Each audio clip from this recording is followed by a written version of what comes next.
नमस्कार। बंगाल एक ऐसी जगह जो अपनी संस्कृति और साहित्य के लिए जानी जाती है, पर इसकी एक और पहचान है, एक अंधेरी पहचान। आज हम बंगाल की उन अलौकिक कहानियों की दुनिया में चलेंगे जो पीढ़ियों से लोगों के दिलों में खौफ बनकर बसी हुई हैं। तो सवाल यह है कि बंगाल के उन घने जंगलों और वीरान इमारतों के अंधेरे में आखिर ऐसा क्या है जो इतना डराता है? कौन से पुराने राज, कौन सी डरावनी कहानियां हैं जो वहां सांस लेती हैं?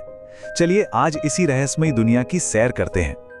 हमारी पहली कहानी एक ऐसे जीव की है जो किसी भी पल अपना रूप बदल सकता है।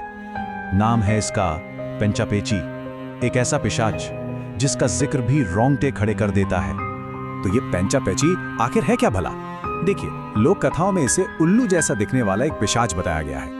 इसका काम है पूर्णिमा की रात में जंगल में अकेले भटकने वाले इंसानों का इंतजार करना, फिर उन पर हमला करके उनकी पूरी जीवन शक्ति खींच लेना, मतलब उन्हें मरने के लिए छोड़ देना। ऐसी ही एक कहानी है शुभजीत की। 21 साल का लड़का था, शहर में पढ़ता था, तो गांव की इन बातों पर उसे जरा भी यकीन नहीं था। लेकिन पूर्णिमा की एक रात उसे जंगल से किसी के पुकारने की आवाज आई, बिल्कुल उसका नाम लेकर। जब वो उस आवाज के पीछे पीछे गया तो क्या देखता है? पेड़ की डाल पर दो बड़ी बड़ी लाल आंखें उसे घूर रही थी। वो कुछ समझ पाता इससे पहले ही न जाने कहां से सैकड़ों उल्लू आए और उसकी आंखों के सामने ही मिलकर एक बहुत बड़े राक्षस में बदल गए। उस राक्षस ने शुभजीत को अपने पंजों से इतनी बुरी तरह नोचा कि जब उसके दोस्त उसे ढूंढते हुए वहां पहुंचे तो उसका पूरा शरीर नीला पड़ चुका था और वो बस दर्द से कराह रहा था। तो पेंचापेची जैसे भयानक जीवों के अलावा बंगाल की लोक कथाओं में ऐसी जगहों का भी जिक्र है जो किसी दर्दनाक हादसे की वजह से हमेशा के लिए प्रेतवादित हो गईं। चलिए अब कुछ ऐसी ही जगहों की कहानियों में झांकते हैं। और ऐसी ही दो कुख्यात जगहें हैं।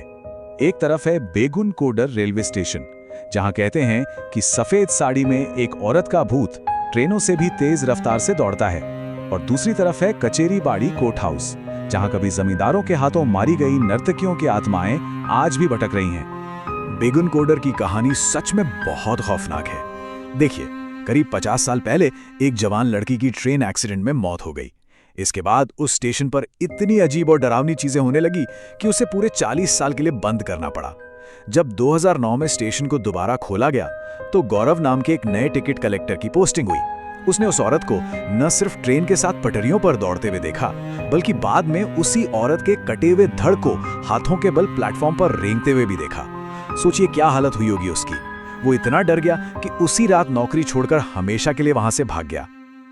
और कचेरी बाड़ी के बारे में तो लोग साफ साफ कहते हैं कि वहां की नर्तकी का भूत अगर किसी को दिख जाए तो फिर उस इंसान की मौत पक्की है। हरिया नाम का एक किसान था, उसके साथ बिल्कुल यही हुआ। एक रात उसने उस नर्तकी को देख लिया और बस कुछ ही दिनों में उसकी हालत बिगड़ने लगी।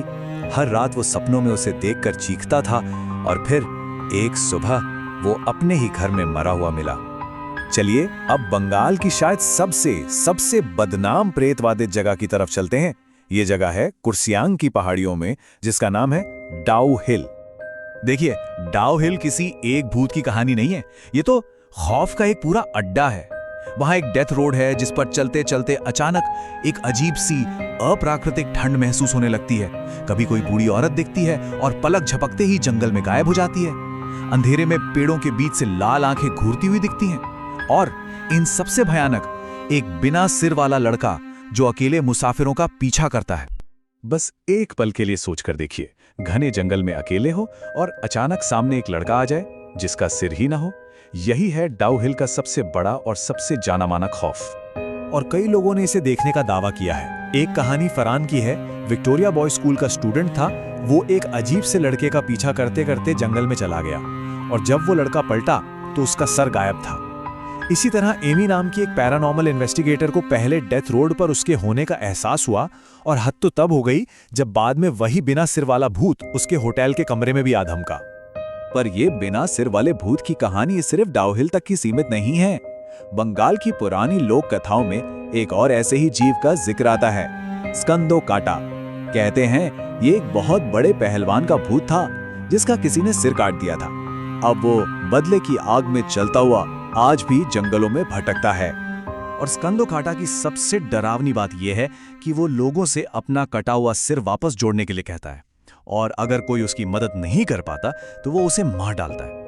और सिर्फ मारता ही नहीं, उसे भी अपनी ही तरह का एक बिना सिर वाला भूत बना देता है। दिवाकर नाम के एक लड़के की कहानी भी यही बताती है। उसका सामना स्कंदोकाटा से हुआ और आखिर में उसने सबके सामने अपनी ही तलवार से अपना सिर धड़ से अलग कर लिया। अच्छा, ये आत्माएं और भूत ये सिर्फ कहानियों तक ही सीमित नहीं है। बंगाल में एक पूरा त्योहार है जो न सिर्फ इन आत्माओं के अस्तित्व को मानता है बल्कि उनसे बचने के तरीके भी बताता है।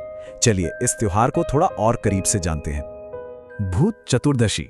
इस त्योहार के केंद्र में है ये नंबर 14। इस दिन घर को बुरी आत्माओं से बचाने और अपने 14 पुरखों की आत्मा को शांति देने के लिए ठीक 14 दिए जलाए जाते हैं। भूत चतुर्दशी को एक तरह से भारत का हैलोवीन भी कह सकते हैं। ये दिवाली से ठीक एक दिन पहले मनाया जाता है और मान्यता ये है कि इस रात को इंसानों और आत्माओं की दुनिया के बीच का पर्दा सबसे कमजोर या कहें सबसे पतला हो जाता है और इसी वजह से बुरी आत्माएं आसानी से हमारी दुनिया में आ सकती हैं। और ये जो 14 दियों का अनुष्ठान है ना, ये बहुत जरूरी माना जाता है क्योंकि अगर ये सुरक्षा टूटी तो अंजाम बहुत भयानक हो सकता है। मनन की कहानी बिल्कुल यही दिखाती है। उसके घर में भी 14 दिए जलाए गए थे, पर गलती से उसे एक छींक आ गई और एक दिया बुझ गया और बस दिए के बुझते ही घर में खौफनाक आत्माएं दिखने लगी। एक औरत ने तो अपनी गर्दन पूरी की पूरी पीछे घुमा ली। वो मनन को कोई नुकसान पहुंचा पाती, इससे पहले ही उसकी दादी ने तेजी से वो बुझा हुआ दिया दोबारा जला दिया और दिया जलते ही सारी बुरी ताकतें वहां से गायब हो गईं। उसकी दादी ने तब जो कहा वो इस विश्वास को और पक्का कर देता है। उन्होंने कहा, चिंता मत करो, वो सब चली गईं। मैंने वो बुझा हुआ दिया जला दिया है, अब हम सब सुरक्षित हैं। ये शब्द बताते हैं कि अनुष्ठान सिर्फ एक रिवाज नहीं बल्कि बुरी शक्तियों से बचाने वाला एक असली सुरक्षा कवच है। तो आखिर में बस एक ही सवाल बचता है, क्या ये सारी डरावनी कहानियां सिर्फ अंधेरे और अनजाने डर को समझाने के लिए गढ़ी गई हैं, या फिर ये वाकई उस दुनिया से आई चेतावनियां हैं जो हमारी दुनिया के ठीक परे मौजूद हैं? शायद इसका जवाब हमेशा एक रहस्य ही बना रहेगा।